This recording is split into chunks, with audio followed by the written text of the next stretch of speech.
as a Target lifer, can Michael Fiddelke emerge from Brian Cornell's legacy and change the trajectory of Target, especially with Brian Cornell still on the board? Or should the next CEO have been from outside the company to kickstart a fresh perspective on Target's strategy? Wow, that's a great question. Candidly, and I said in my article over the weekend, I think it's the wrong move. And I'm kind of more excited to hear what you guys have to say because I feel like I penned my thoughts pretty diligently and robustly in the article I put forward on the weekend, like you said, Ann. But so I'll make this quick. But I think I'm going to coin the phrase here that this is going to be the Fiddelke faux pas. That's the new term I'm going to use because I think in the long run, this whole move could be embarrassing for every single party involved. It could be embarrassing for Fiddelke. It could be embarrassing for the board. And it's definitely going to be embarrassing for Cornell, I think.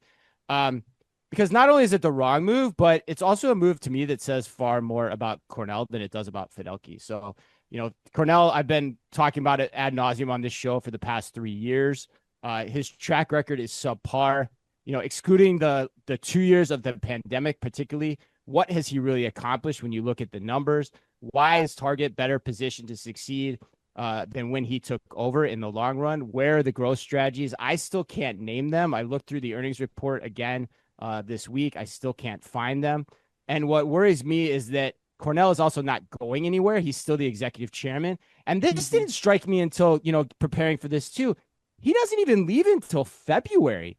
He's still enrolled until February 1st. That's a half year away, which is just It's a holiday.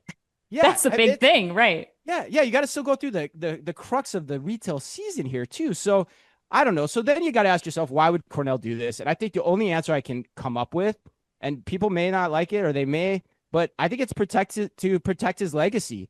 The last thing Cornell wants is someone external coming in and showing him up, because then he can't write the memoir like all his CEO friends.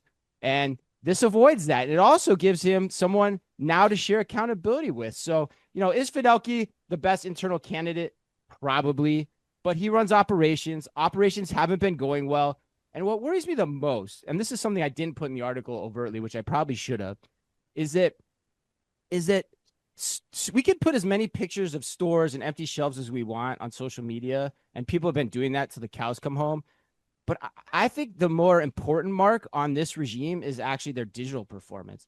The fact that their digital performance in the last quarter was only 4%, that is not even keeping pace with the market. And it's the same cast of characters, particularly with Fiddelke at the helm, that have been responsible for that and seemingly still are responsible for that.